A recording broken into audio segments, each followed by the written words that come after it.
前のパスは俺が全部取られてません。なんだよこいつらずっと守ってばっかで。スイッチは最後の1分間だけ初めてチームワイ全員で行う総攻撃ワンタイムキルカウンターです。負ける。嫌だ。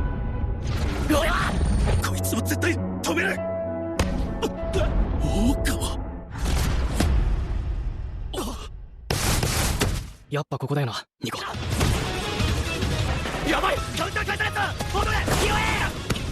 承知捕まってた。止めろ。あ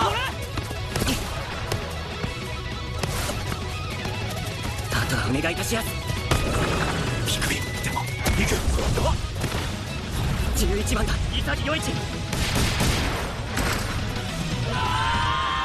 It's the final match of the National Football Tournament selection, and the team that wins the game will head to the tournament and further their dream of becoming a professional athlete. In the final moments of the game, Asagi gets the ball from his teammates and is one-on-one with the keeper. Asagi and his team are 1-0 down, and this goal would mean that they can send the game to extra time and hopefully win it. However, Asagi remembers that football is not a one-man game. His eye scans for his teammate, who is in a better position than him, and with the words of his coach in his mind, Asagi decides to pass the ball. His teammate, however, misses. The ball then rebounds to an opponent, who plays a long pass to the striker, Kira. The boy takes the ball and slams it into the net, giving his team the 2-goal cushion and, more importantly, winning the game. Asagi is devastated.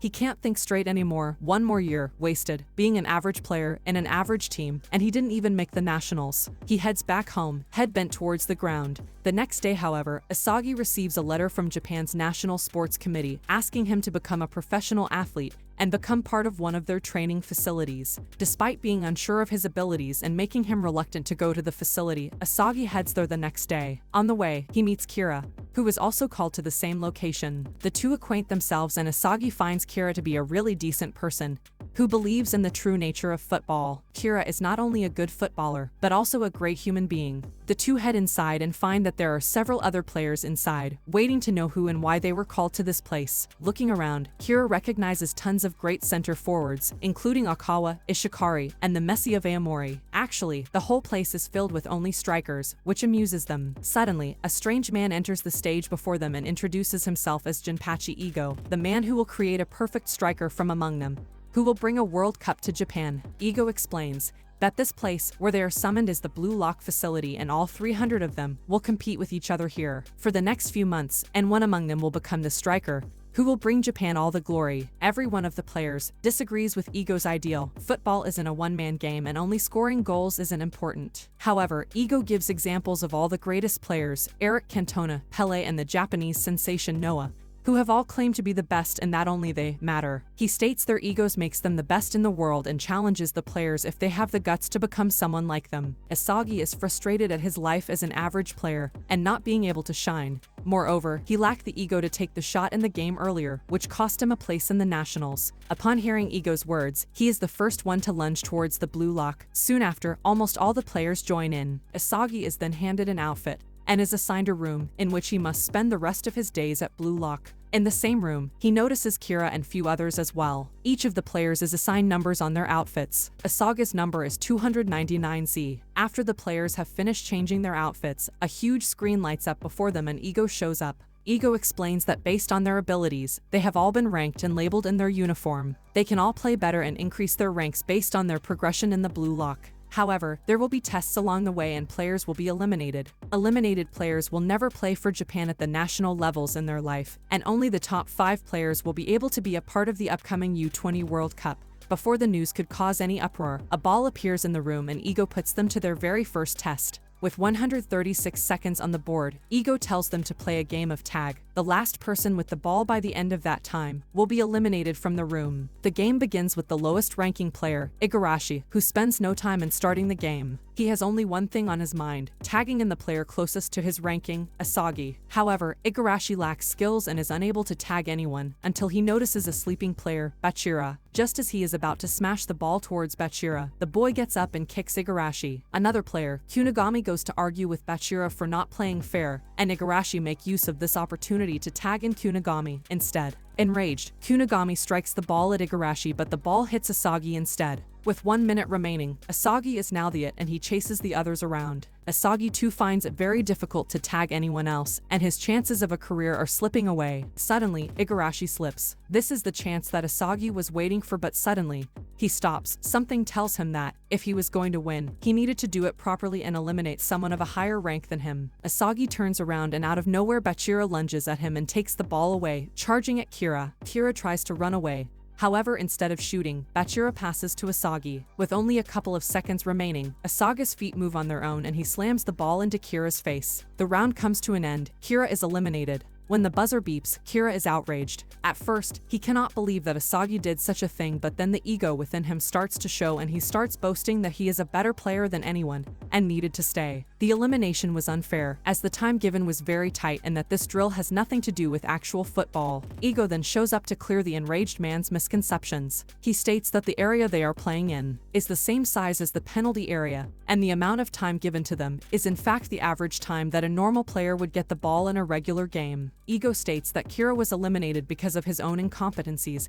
and not because of Asagi's fault. Kira marches out of the place giving Asagi the stink eye. Asagi, having ended the career of a really decent person, feels really sorry. He asks Bachira why he passed him at such a moment and Bachira smiles, telling him that he knew he would eliminate Kira. Ego then announces their journey finally had begun in Blue Lock, with 11 players in each of the rooms, are now each other's teammates and also each other's rivals. Elsewhere, Japan's football board is briefed by Anri. She is the one who has proposed the Blue Lock program and really wants Japan to be a dominant footballing force in the world. The board doesn't really approve of the ideas, but they know that, if this fails, all the blame will be put on Anri, so they agree. Back at the Blue Lock facility, training finally begins and Asagi is already overwhelmed. All of his team members exceed him in skills in almost every aspect of the game. He is more average when it comes to his skills compared to the others. The very first night, he can't sleep, thinking about his lack of ambition and skills, and decides to head out for a late-night practice session. Asagi comes across Bachira, who wants to practice with him too, so the both of them head to their assigned field.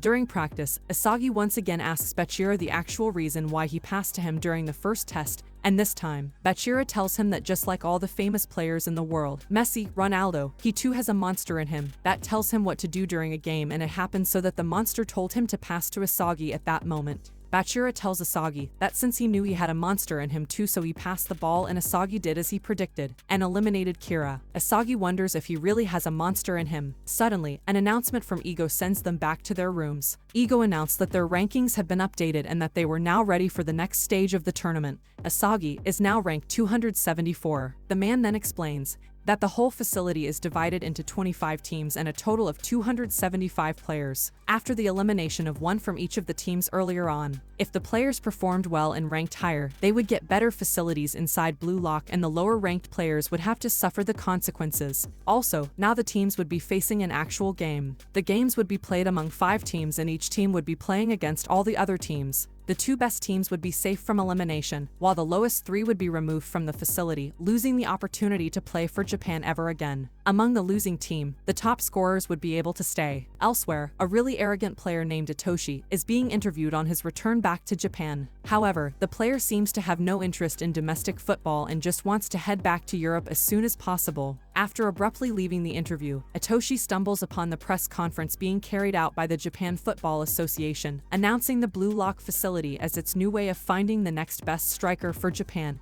and the world. Upon hearing this, Itoshi is intrigued and decides to stay back to see what the program leads to. Back in the facility, Team Z is confused as to how they can play as a team since all of them are strikers. They decide to play rock, paper, scissors to decide who gets to play as a forward, and Asagi wins the first round, meaning that he will be the striker in the first game. Their first game is against Team X and the game will be 45 minutes long. They needed to win the game. Upon calculation, if they lost more than one game, they would naturally lose pace with the second spot and would be eliminated, so they had to go to every game to win. The game soon begins, and just as Ego had planned, all the players from Team Z are battling amongst themselves to be the top scorer of the team. They seem to have no interest in winning and are only concerned with scoring their own goals. It's the same for Team X, and almost all the players have swarmed in at one place, battling it out for the ball. Taking this opportunity, the top player of Team X, Barrow, steps up and steals the ball. While all the players are distracted, Barrow puts the ball into the net, putting the score to 1-0. Suddenly, Team X puts the act together. They seem to all have an instinctive connection and decide to support Barrow. The team plays fluid football, and unlike unlike Team Z, they coordinate their attacks. One by one, Barrow and his team members destroy Team Z's defense and end up scoring 5 goals, even before the 42-minute mark. Bachira is clearly tired after running his legs out and tells Asagi that all they need is 1 goal to settle their nerves. He explains that he would make a long pass and Asagi can go ahead and score the goal. Asagi agrees and straight from kickoff, he makes the run toward the goal. The ball from Bachira is perfect as well. But Barrow seems to have read their game and appears in defense right before Asagi. Asagi is confused as to what to do. He doesn't want to make a bad pass and lose this good move, nor can he move ahead. He scopes around and sees his teammates Raichi and Kunigami making a run beside him. Raichi is free and yet, Asagi makes the pass instinctively to Kunigami, who scores a wonder goal from a fair distance. The game ends 5-1. Barrow tells Asagi that not being able to shoot as a striker makes him pathetic, straight to the poor guy's face, and even Raichi is pissed that Asagi didn't pass him despite being free. The team continues to argue about the match even after the game, and one of the team members, Chigiri, points out that perhaps ego isn't really right after all, since he keeps mentioning Messi and Ronaldo and yet neither of those players has won the World Cup. Asagi interrupts and states that all they need to win games is to turn their chaotic game style, Aka 0, into a fluid gameplay 1. Ego appears just then and states that they might be onto something. He explains that individual skills as well as being an all-rounder is important when it comes to a game like football. He also announces the results of the other games where Team V obliterated Team Y by 8-0, so they had to pick up the pace fast. In preparation for the next match, Team Z finally decides to get their heads straight and discuss their special abilities so that they can use this to enhance the way they play as a team. While all the players have one special skill or another, like Raichi has the best shooting skills, Kunigami has the best left-footer mid-range shoot, and Ametuer has great speed and technique. Bachira is a great dribbler of the ball. Asagi has nothing that he can put a finger on. Only he and Chigiri are unable to state their special talent. Kun tells them that it's okay for now and also explains the new way to play. They will all alternatively play as the striker and find rhythm in their game. The team then heads to practice. After practice, Asagi heads to get dinner, very late. He meets up with Kunigami there, who thanks him for playing the ball to him in the game earlier, and also decides to share a steak with him. Turns out that goal scorers get tons of good food based on the number of goals, and Kunigami wanted to give half of the steak to him since half of his goals credit goes to Asagi as well. The next game soon arrives, and this time Team Z is pitted against Team Y, led by their main man, Akawa, who is renowned to be a fierce striker. Team Z is well prepared for the game though, and this time, instead of bickering amongst themselves, they pass the ball around. However, Team Y seems to have learned a lesson after their thrashing by Team V, and put up a really resilient defensive show. Even after using all of their abilities to the best use, Team Z finds it hard to crack the defense. Suddenly the ball rolls over to a guy named Nico, who quickly scopes out the area and sends a long ball towards the free Akawa. Team Y had planned this all along, and right when Team Z's defense was stretched, they played the perfect counter-attack. Akawa gets the ball and chips it over the keeper to score, getting his team 1-0 before the break. The second half begins and Team Y is no longer interested in attacking at all. They pass it among themselves to run down the time. Even after changing tactics and strikers several times, Team Z hasn't been able to break through. Soon, Gagamora Jin is now the striker for Team Z, and Asagi plays a long ball toward him. Even though Asagi had overhit the ball, Jin manages to reach it and get Team Z their first corner. Being their first goal scoring chance, Team Z get all their players forward.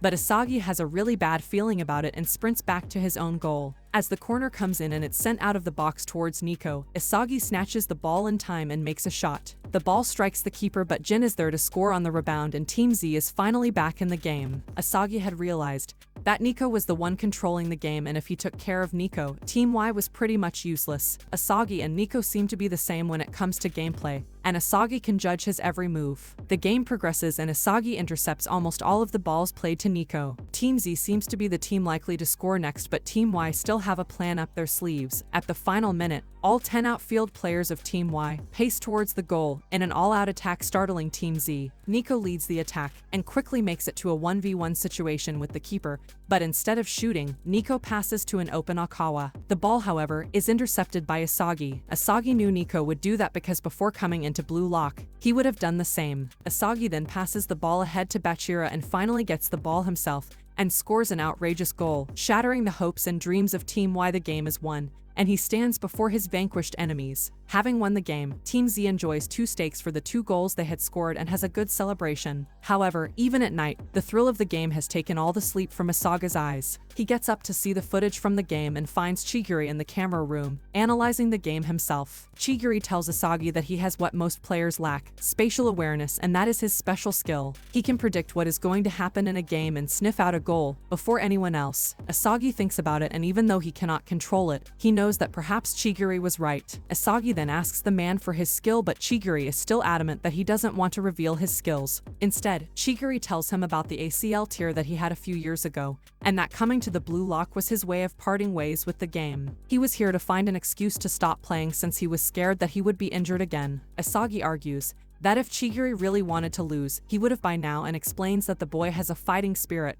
just like him, but Chigiri ignores him and walks away. Later during practice, Ego announces the new rankings based on their performance, and Asagi is now the best player among his teammates. He now has to increase his skill and improvise, controlling his newfound ability, spatial awareness. Along with their rankings, the latest results from the table is displayed as well, and 4 teams are now tied at second place with 3 points each, while Team V is pulling away with 6 points. Their next game is against Team W, and the whole group sits down after practice to strategize a plan. Normally Kwon used to be the one briefing the plan, but he is in a long shower, so Lemon, their regular keeper, explains the plan as best as he can. He seems to know the 2 main players of Team W, Keisuke Wanima and his big brother Junik Wanima. These 2 are really strong and have great coordination skills. All they had to do was stop the link-up between the brothers and they could win the game. Kun arrives just then and further explains a few more moves that they could perform during the match. This time they will play with 3 main forwards and rotate every 30 minutes. The next day, Team Z is ready to press on with the game and finally play some really good football against Team W. The 2 Lee brothers from Team W start the game really strong and make pass after pass with each other. Chigiri and Asagi are the 2 final center backs, and they easily manage to get past Chigiri. The brothers try to manipulate Chigiri and use his weak ACL to scare him from tackling them, but Asagi comes to the rescue just in time. He would not let them pass. Soon enough, with Asagi's defensive performance and everyone's collective efforts, Kwon scores 3 amazing goals, and heading into halftime they are 3-0 lead. Everything seems to be going perfectly, almost a bit too perfect. The second half begins with Raichi, Bachira, and Kun at the front, and everything is looking solid. However, the brothers from Team W seem to have dropped to midfield. They quickly steal the ball from Kwon and race past everyone to quickly make the score 3-1. Kwon seems to have lost concentration just for a second. Thinking it to be just a one-time thing, the team resets and begins play, but yet again, Kun plays an underplayed back pass and once again it is intercepted. The brothers score yet again, making the score 3-2, and suddenly, the realization hits. All the goals up until now were scored by Kun and all the strategies were made by him. Asagi could suddenly no longer find any pass. His spatial awareness was now useless. The ball is intercepted yet again, and while in defense, Kun purposely misses a header. The score was now 3-3. He had betrayed them. Asaga's eyes widen and he confronts his teammate about it. Kwon comes clean. After witnessing their loss against Team X and then barely beating Team Y with just a single goal, he could no longer trust in the team's ability, so he made a deal with Team W to become the top scorer and then get rid of his team. Kwon was no longer their teammate. He was Team W's 12th man. The game suddenly turns on its head. It is now 12 against 10. Thank you guys for continuing this journey with me, but it doesn't end there. Will Asaga's team survive in Blue Lock? Comment down your idea. Also, if you're a fellow man of culture, make sure to like and subscribe. Until next time, peace.